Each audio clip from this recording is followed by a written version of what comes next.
kind of identify plants that you might see in the state. Because I think part of botany is also using that knowledge to be able to go out in nature and identify things. So we're going to do a little bit of both. So first off, I'm going to lean more towards the herbaceous part of botany. And so defining herbaceous would be non-woody stems can be made of cellulose. Fast growing, produces an abundance of seeds. Typically dies back to the ground during one season. You've got forbs, which is your flowering and does not have a grass-like appearance, and then your graminoids, which is flowering with a grass-like appearance. And then the life cycle of herbaceous plants can be annual, biennial, and perennial. So I'm sure you guys know what these are when you go to the garden centers and you're picking out plants in the spring. You'll see annual plants, perennial plants. Annuals, they complete their life cycle in 1 year, so they're not going to come back. Example of those would be zinnias. Biennials, they require all or part of 2 growing seasons to complete their life cycle. The first season produces more of your vegetative structure, and then the second is going to produce your flowers, fruits, that kind of thing. So examples of that are carrots, beets, parsley. And then perennials, they live more than 2 years, and they're classified as herbaceous or woody. An example of this is one of my favorites. It's an iris, so it just comes back every year. Okay, so I'm going to shorten these to monocot and dicot. Did everyone get a packet and then also one of these? This is going to be for reference later on in the presentation. But to kind of break down monocot and dicot, there are some key differences that you can see here. They're pretty self-explanatory. The one thing that is a little different is the cotyledon. I'm still not sure if I'm saying that quite right, but the monocots have 1, hence monocot, and then dicot has 2, hence dicot. If you look on page 17 in your booklet, there is, because I had to go back and kind of refresh my memory on that, but there is a good image down at the bottom of page 17, figure 23. It shows you how a monocot and dicot, those cotyledons on there. So a bean is an example of a dicot. It's got the 2 cotyledons coming out. And then like the onion, for example, would be, or corn, would be your monocot. So it's just got the 1 cotyledon. And to get a little technical, cotyledon is the seed leaf within the embryo of a seed that helps supply nutrition and metabolize reserves. So that's the technical definition for that. But as you can see, the rest of it is pretty self-explanatory, as I said. Fibrous roots versus taproot roots, parallel leaf veins versus net leaf veins. The vascular bundles are a little different. Monocots are scattered, dicots have rings, and then monocots have flower parts in 3s, while dicots have flower parts in 4s or 5s. So a good example of a monocot would be an iris again. Okay, so internal plant parts. Obviously, just like every living thing, cells is your basic unit of plants. And then cells can group together to form specific tissues. Examples in this case is meristems, phloem, that kind of thing. And then you've also got specialized groups of cells that are your site for growth. And those are your meristems. Now, external plant parts, and again, in your chapter, it'll go a little bit more in depth. This is just kind of surface level, not to get too into the weeds, but external plant parts, you've got your organs, down into sexual and vegetative parts. So organs, we typically think of being on the inside for us, but for plants, you've got your leaves, stems, roots, all of those are your organs. Your sexual reproductive organs are the parts that produce seeds, so your flowers, fruit, that kind of thing. And then vegetative is not directly involved with sexual reproduction. That would be your roots, stems, leaves, things like that. So we'll kind of break it down one by one, and we'll start with our roots. So there's three major parts of roots. You've got your meristematic zone, your zone of elongation, and your zone of maturation. And you can see on the left what is in each zone. But the main part is those three zones. And the meristematic zone is at the tip of your root. And that's where your cells divide and grow. And then above that, closer to the plant, you have your zone of elongation. And that's where cells increase in size through food and water absorption. And they are the reason that the root grows down deep into the soil. It pushes that through. And the zone of maturation is located directly beneath the stem, so closest to the surface. And that's where the cells become specific tissues. So for your stem, you have your xylem, which are tubes that conduct water and dissolved minerals. You have your phloem, which are also tubes that carry foods such as sugars. And your cambium, which is that layer of tissue that separates the two and produces new xylem and phloem. The cambium is responsible for your growth, for the stem getting bigger. And it's important to note on stems the nodes, which are the areas where buds are located. And I'm sure a lot of you know this, but nodes are important when you're pruning to locate those, because generally you want to make the cut just above, but not too close to your nodes. So those are good things to keep in mind when you're doing your day-to-day gardening and landscaping. So we do have different types of stems. There are your above ground stems and below ground stems. Above ground is your crowns, spurs, and stolons. The crowns are compressed stems with leaves and flowers on short internodes. This is where it gets a little bit like, some examples are strawberries, African violets, that kind of thing. Spurs are more short, stubby, and they arise from the main stem, and a lot of like fruit trees would be an example of that. And then your stolons are fleshy or semi-woody, elongated, horizontal stems that often lie along the soil surface. And a good example of this is your spider plants. So those are the three above ground types of stems. Now below ground, these are a little bit more familiar, I think. You've got your tubers, which is like potatoes. Rhizomes, again, your iris would be an example of that. And bulbs, everyone's familiar with bulbs. Tulips is a good example of those. Moving on to leaves. So everybody knows what the blade is. It's also called the lamina. That's your flat, large surface. And that's responsible for a lot of your photosynthesis, because the reason that it's large like that is so that it can absorb sunlight efficiently. Then you have your petiole, which is the stem-like appendage, and that just holds the leaf away from the stem. That's really the only purpose of that.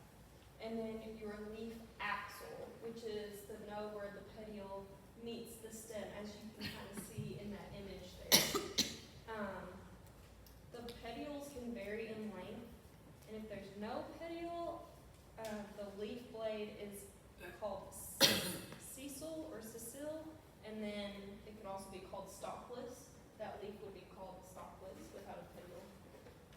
then for the leaf axil there, it can contain a single bud, or it can contain a cluster, which would be called axillary buds. And those can be active or dormant. So sometimes those will produce, and then sometimes they may not produce into anything, depending on if it's active or dormant. Okay, now going into the leaf blade specifically, this is kind of a side angle of a leaf blade. So it looks a little complicated, but the epidermis is going to be your upper and your lower level. That is the thicker, tougher layers, and they're responsible for protecting the leaf, and it also determines what that leaf is going to feel like, look like, that kind of thing. It can even have the hairs, kind of like African violets or like lamb's ear, where it's got that pubescence on it. So the epidermis is what you see, what you feel. The cuticle is the part of the epidermis that produces a waxy layer, and that's called cutin. And so you'll probably feel that a lot on leaves, kind of that waxiness, and that protects it from dehydration and disease. So it's really important. And then to go from there, we've got guard cells. You can see at the bottom, there's some guard cells there. And those regulate the passage of water, oxygen, that kind of thing. And when those guard cells open, it leaves that opening, and that's called your stomata. So they kind of work hand in hand there. And now those are usually found on the underside of leaves too. They're not usually on the top. Then you've got your mesophyll, which is located between the epidermis, of course, and that contains chloroplast, where your photosynthesis occurs. The chloroplast also contain your chlorophyll, which is what makes your leaves green. And then the mesophyll is broken down into your palisade and your spongy. And the spongy is just going to be more of your airy layer, where the palisade mesophyll is going to be more of your denser layer. And so before I go from the leaves, I was also going to show you, there's a lot of different leaves, but if you go to page 11 in your chapter, it breaks down a lot, which is interesting, and could get overwhelming a little bit, but on page 11 at the bottom, it talks about the different types of veins. So you can have parallel vein or net vein. And then page 12, that goes into your leaf shapes and your leaf margins. So you've got like your low margins or your serrated margins, different types of trees, that kind of thing. We'll have all those different leaves. And then page 13 goes further into the tips and the bases of your leaves and the different types that you might see. The tips are actually called the apex shapes. And then beyond that, it goes to the leaf types and the leaf arrangements.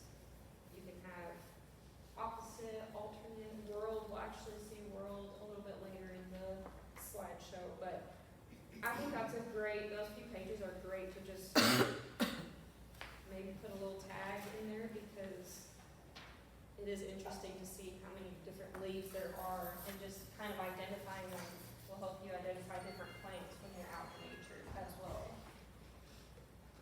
Okay, so moving on to flowers. The sole function of the flower is the sexual reproduction. So the beauty and the fragrance that we get from flowers is not for us to enjoy, although it is a great plus. It's more so for pollinators and things like that to make sure that the species continues. So those beauty and fragrances that come from flowers is to attract pollinators, which keeps the flowers living. But to break down the structure, you've got your stamen, which is the male flower part, and that's broken down into your anther and your filament. The anther is the pollen sac, and the filament is really just there to hold the anther in place. The pistil is your female flower part. That contains your stigma, which is located at the top. Your style is there to connect your stigma to your ovary, and then your ovary, of course, contains the eggs. And then beyond that, you have your sepals. Those are the small green leaf-like looking structures at the base of your flowers that you'll see. And of course your petals. Pretty, that's the part that we like to see. And this is gonna kind of break this down a little bit. I think a lot of these images are in your textbook as well. But as you can see on the left, that's your complete flower. So that's got all the parts. That's got the male and the female parts. An example of a complete flower would be like a rose. It's got all of your parts. Whereas on the right, that's an incomplete flower. It's got the male part is missing. So your anther and your filament are missing on those. And then it even goes into like perfect flowers versus imperfect flowers as well.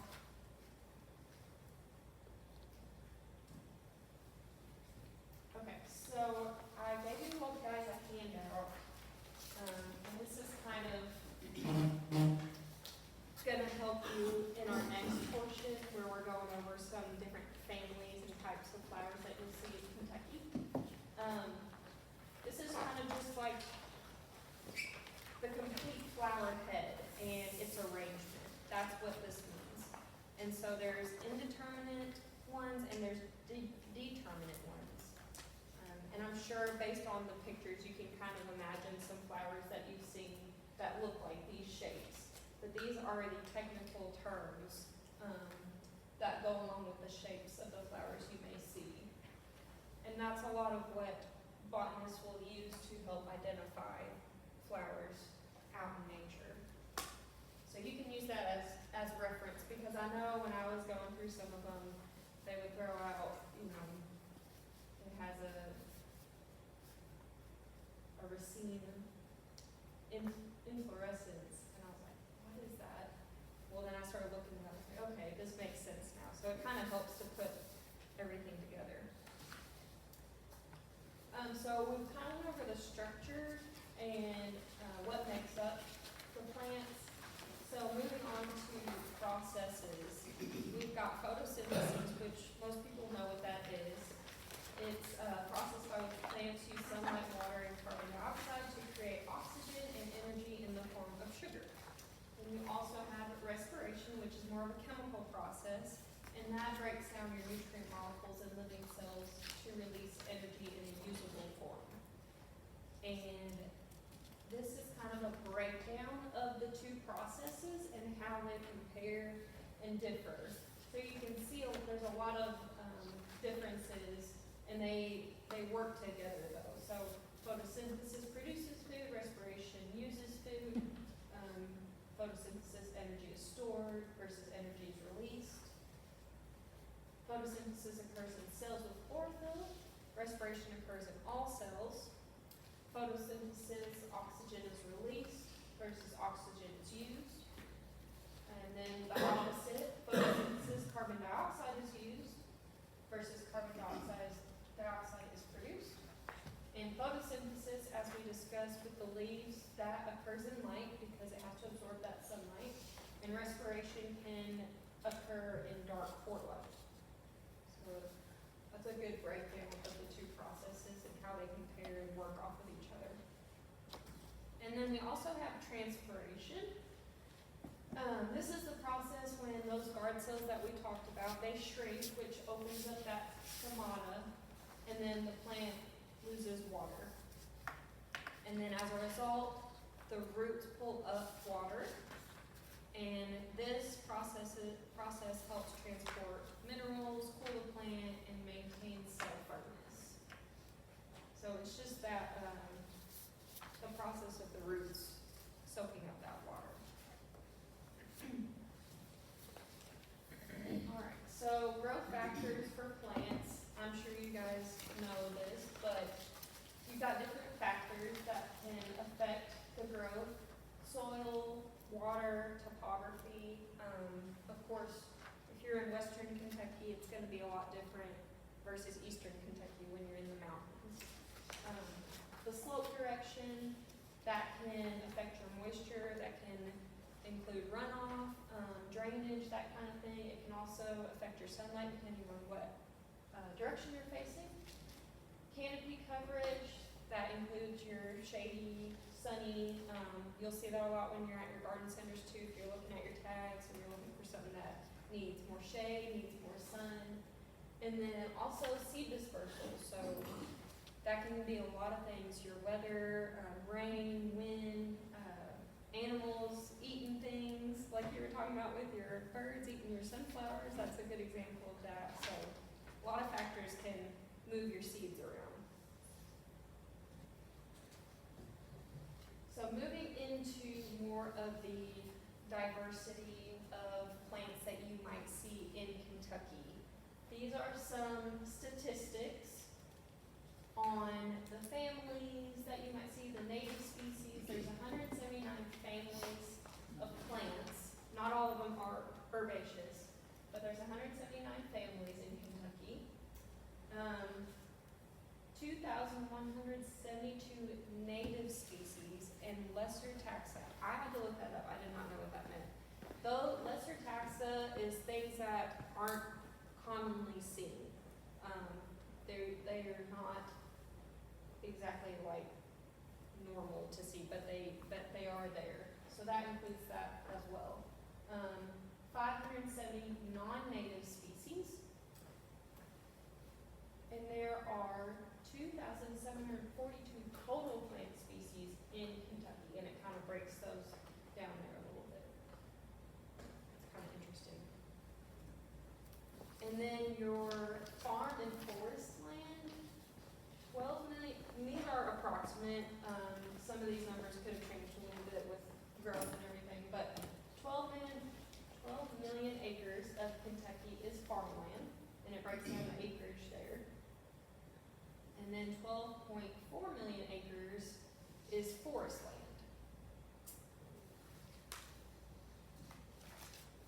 Okay, so we kind of learned a little bit about the breakdown of the plants, their parts, what they look like, that kind of thing. So a lot of times people will use those things to help them identify and classify plants. And so these are some things that botanists will use. The habitat, where does it grow, like things we just discussed with the growth factors. Again, if you are in western Kentucky versus eastern Kentucky, there's a big difference in the landscape there. Of course, if you go to western United States versus eastern United States, that's another big difference. North, south, there's a lot of different geographical things that come into play there. Also, your flowers, of course, that's a big one. That's the most showy part. That's going to help you identify what you're looking at. The fruit it produces, the leaves it has, all different types of things come into classifying your plants. And so, I'm sure you guys have seen this. It's been a while since I looked at this, but this is your biological classification ranks. And if you remember, Kingdom is going to be your most broad rank. We are in that rank. And then it just breaks down from there. So your family, genus, and species, those are going to be the ranks that we are most used to seeing. And so a lot of times when you're discussing things or looking at plant tags at the garden centers, you're going to see these names, not much above that. Otherwise it gets a little too broad. So we're going to try an example and see if you guys know for this one? Does anybody have an idea? Because normally we wouldn't say that we have that plant in our yard or that we're growing that. Anybody have a guess? Sunflower. Yes. What would you say? Sunflower. Yep, it is the sunflower. What's it? So thank goodness we have common names, because otherwise we would be in a mess trying to remember all those. But it is interesting to see how it breaks down, and how many plants, species you may have in a family. It really is overwhelming sometimes when you look at it all together. So this is a little bit more fun part. We're gonna go over some of the plant families that you may see when you go outside. Now, they may not all be in this area of Kentucky, but they all are plant families in Kentucky.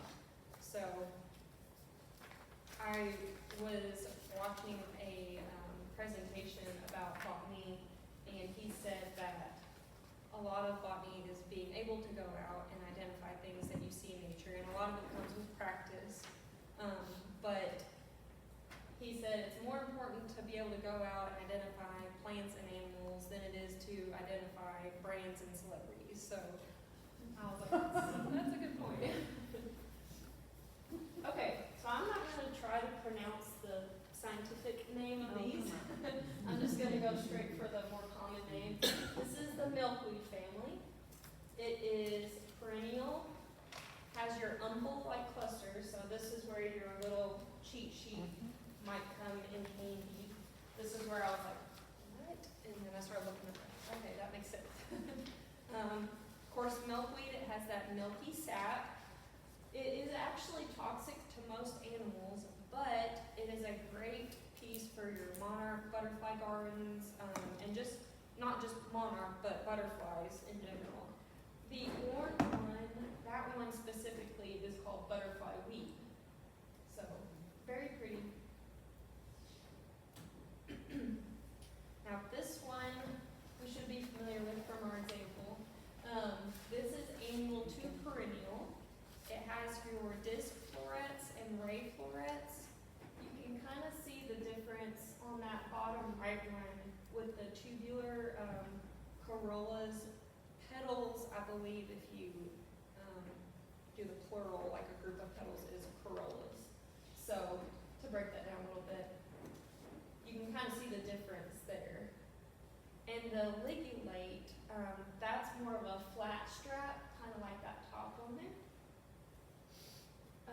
And then you have your fruit, which is a keen, or I'm not quite sure how to pronounce that word, but a keen is a small, dry, one-seeded fruit that doesn't open or release.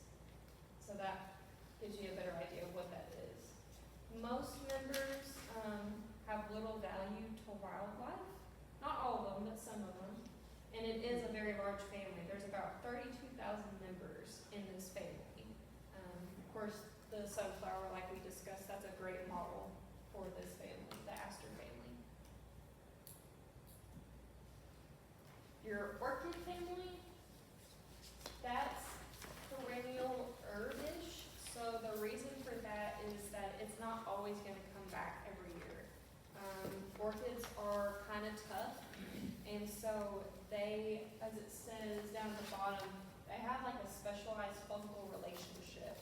And so just because they come up one year doesn't mean they're going to come back the next year if the conditions aren't right for them. They are monocot. They're a large family as well. They're actually the largest family. They're very unique, but because of that fungal relationship, it's important to kind of leave them be, like admire them where they're at, but leave them be, because if you were to try to move that, it's probably not going to work out because they have such a specific fungal relationship that they need to grow. So you're saying there are native orchids in Kentucky? I believe so, yes. Let me look back. So the bottom left one, that orangey one, that one is called the yellow fringe. And then I believe the top one, the top right one is monkey-faced, and that one is federally endangered as well. But yes, I believe most of these are native to Kentucky. Are these in like the more heavily forested areas, like in the canopies where Yes. like tropical ones are as well? I don't believe you would find any of these really locally. I can't remember which ones. I think one of them had only been spotted in one specific area, and I don't remember, it was one of those two that I pointed out, but it's only been found like once in one specific area. So I don't know if necessarily they're native, but they are found in Kentucky. They may not actually be native. Then you've got your Burfort family. It's really cool, actually. It's a paleo herb, so it kind of has characteristics of dicots and monocots. It's medicinal, and it's more of a woody vine herb that you'll find. So wild ginger could actually be in this, but it can be toxic, so it's important to be aware of that. Your lily family. So this is a perennial, parallel veined. Fruit is a berry or a capsule, monocot, and it flowers in various clusters. So this one, you probably, maybe where it's the Turk's cap lily, and it's more of your downward facing. There's upward facing and there's downward facing lilies. So it's really pretty. There's all kinds, of course. The gentian family. This is annual, biennial, or perennial. Its leaves are mostly opposite or whorled, like we talked about. It flowers in clusters and it has fruit capsules. So that middle green one that you see, that is your American Colombo. And that one's really interesting because that one can take 3 to 6 years to bloom or to flower, and then it may not flower again for another 3 to 6 years. So I found that really interesting. The broomrape family. So this image here is called bear corn. That's the common name for it, I guess. Of course, it's non-green. It's root parasitic, and it's a perennial. The leaves alternate, and it kind of makes some overlapping scale look.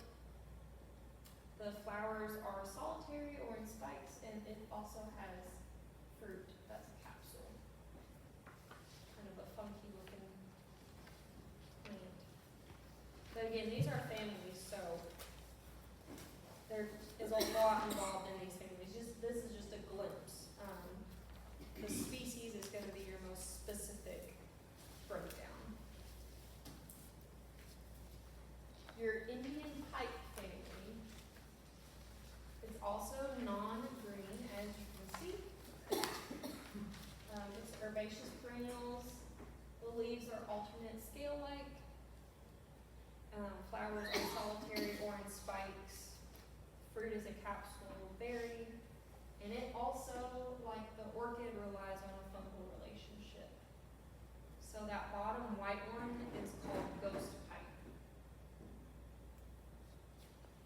Kind of cool looking. The trillium family. So this family has actually been blended kind of into another family. I guess they can change those things. I'm not quite sure who makes those decisions, but I don't know that it's actually its own family anymore. But you'll find a lot of these in Kentucky. They are perennial. They have a berry-like fruit with a solitary flower.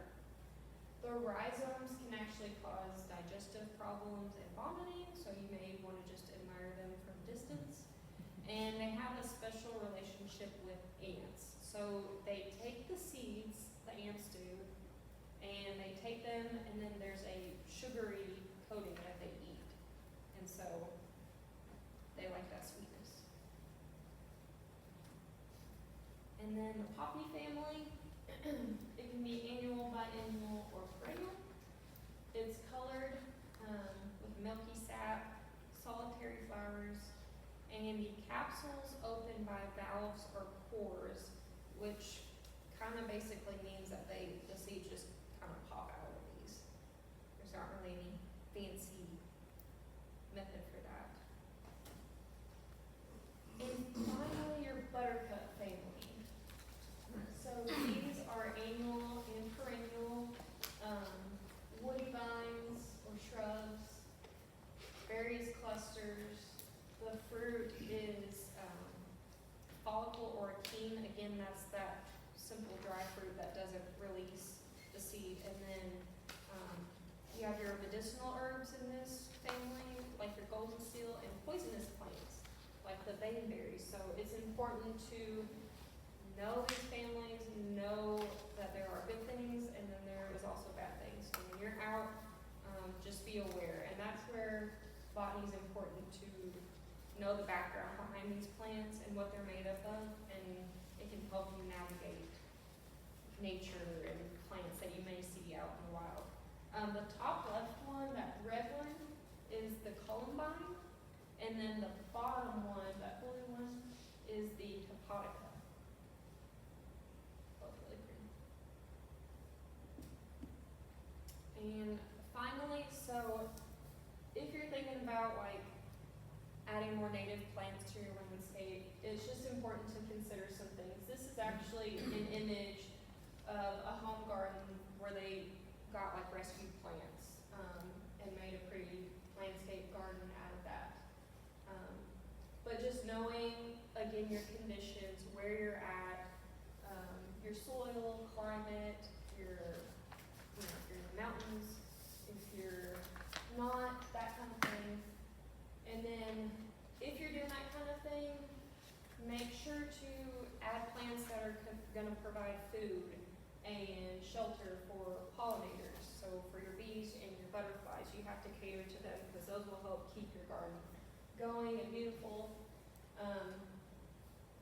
Like this person did, they're using what they've got in nature around them to conserve that and propagate it and make a beautiful garden that's native to their area. And then as a bonus, it's just really unique and beautiful and something that you can call your own, that not everyone is doing. So I thought that was a cool idea and really pretty. So it just kind of makes it your own.